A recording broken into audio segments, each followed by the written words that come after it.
69-year-old Grady Bruce Benson went missing from his home in Ranlet, Oklahoma on November 9, 2022. Bruce, as he was known to his family and friends, has not been seen or heard from since. On the day of his disappearance, nothing about Bruce's routine stood out, and nothing suggested that anything was wrong. That evening, Bruce and his wife had dinner together at Bill's Fish House, a fish restaurant in Waurika, Oklahoma.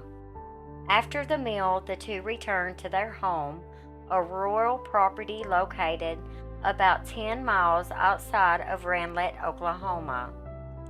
Not long after they arrived back, Bruce's wife left for a planned trip to Missouri.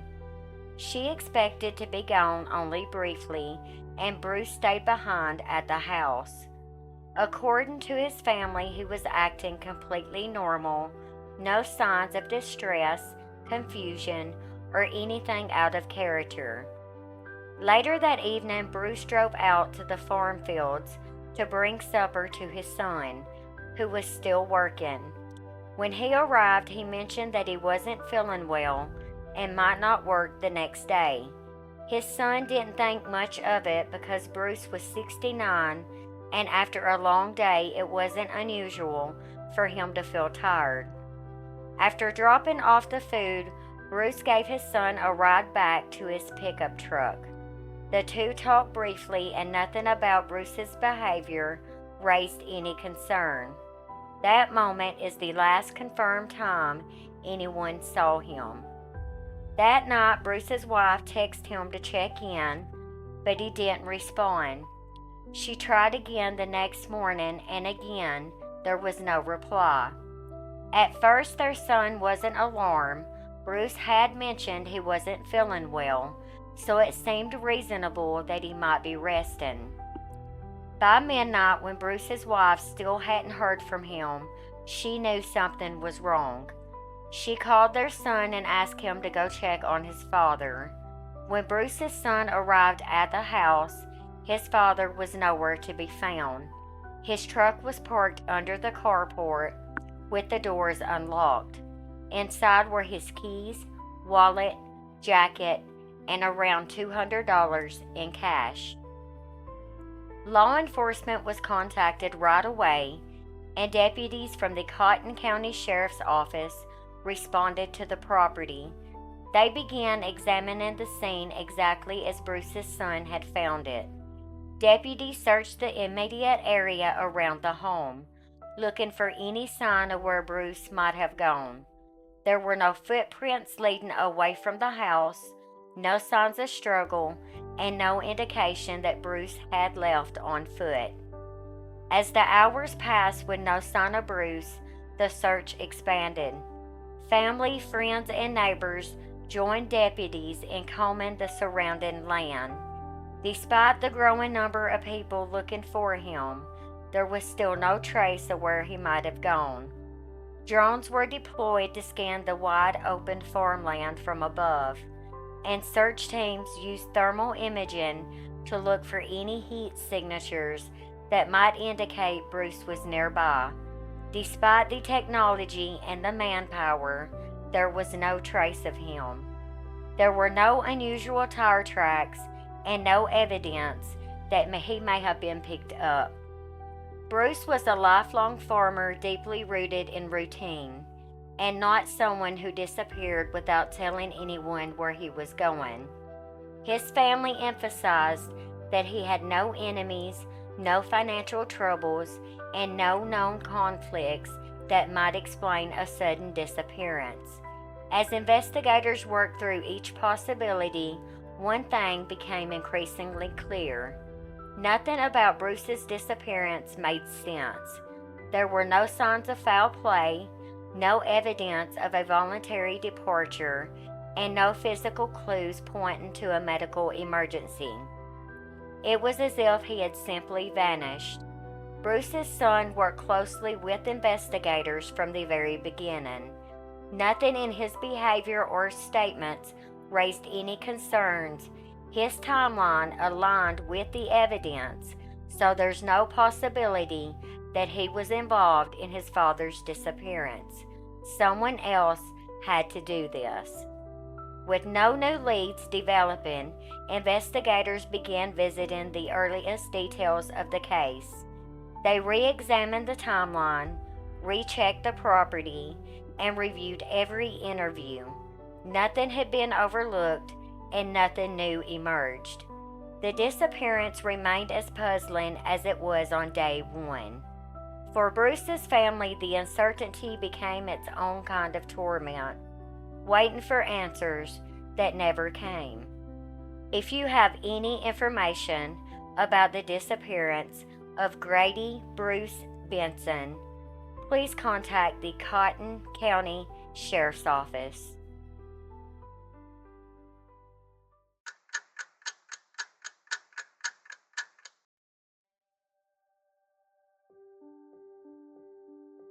"33-year-old Stacy Baham went missing on August 10, 2015, from Holden, Louisiana. She had dropped her child off with a friend that day, saying she'd be back soon, and nothing about the moment suggested she wouldn't return. Hours passed without contact, then a full day, and the concern around her absence slowly shifted into something heavier, as no one heard from her again.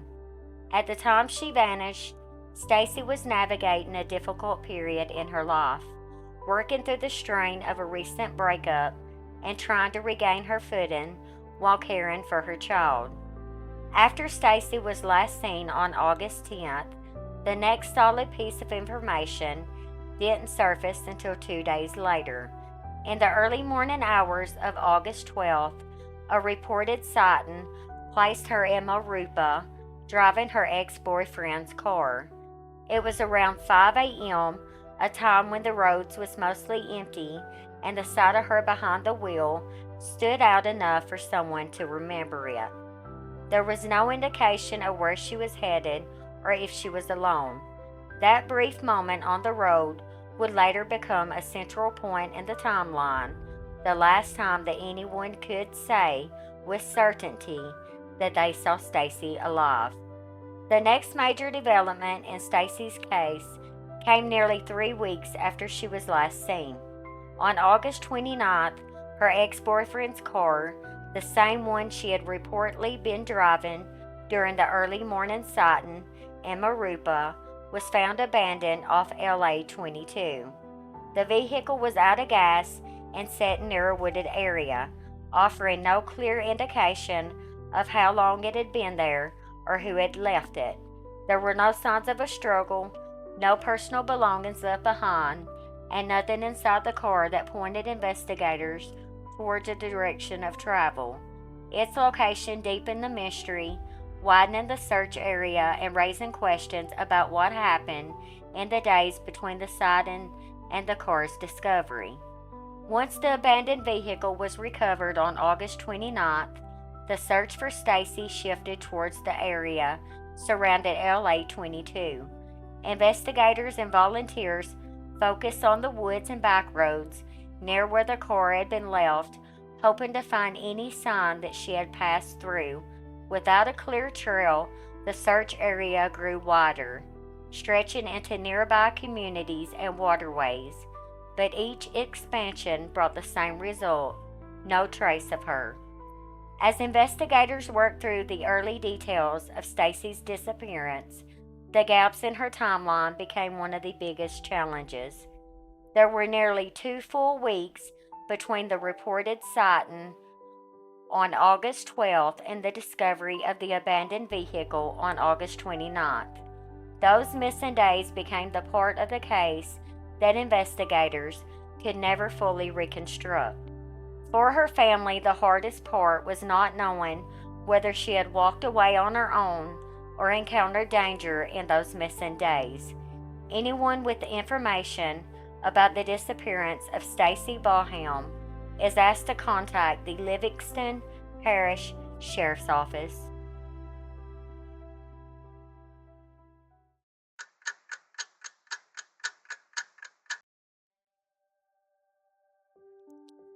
30-year-old Megan Elizabeth McCallum went missing on March 11, 2015, from Montville, New Jersey. Megan was last seen leaving her grandmother's home that morning. She left in her vehicle and has not been seen or heard from since. On March 10, 2015, the day before she disappeared, Megan stopped by her parents' home. She was only there briefly, just long enough to pick up a phone charger. Nothing about her behavior raised any concerns, and she left without mentioning any plans that were out of the ordinary. At that time, Megan had been staying with her grandmother in Montville. After leaving her parents' house, she returned there for the night.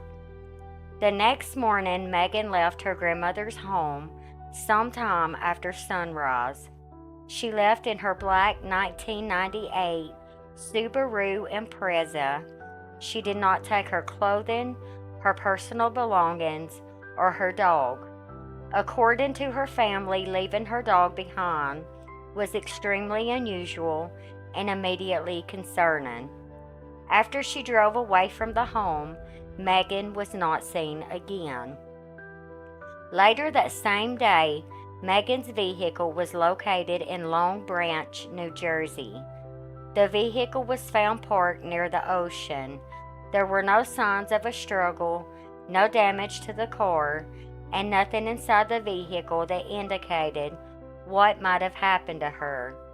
The keys were not left behind, and there was no note or message of any kind. Law enforcement searched the surrounding area, including the beach and nearby streets, but there was no trace of Megan. No witnesses came forward who reported seeing her in the area, and no surveillance footage has ever confirmed her presence in Long Branch. The discovery of the vehicle is the last known piece of physical evidence in her case. Megan had recently stopped taking her prescribed medication, and her family was aware that she was struggling at the time. They were concerned about her well-being, but there was nothing to indicate she was planning to leave or harm herself. They reported that she had never gone missing before and had no history of voluntarily disappearing. Foul play has not been ruled out. There were no signs of a struggle at the vehicle, but the lack of evidence in the case leaves this possibility open. No suspects have been identified, and no leads have confirmed that another person was involved. If you have any information about the disappearance of Megan Elizabeth McCallum, please contact the Oakland Police Department.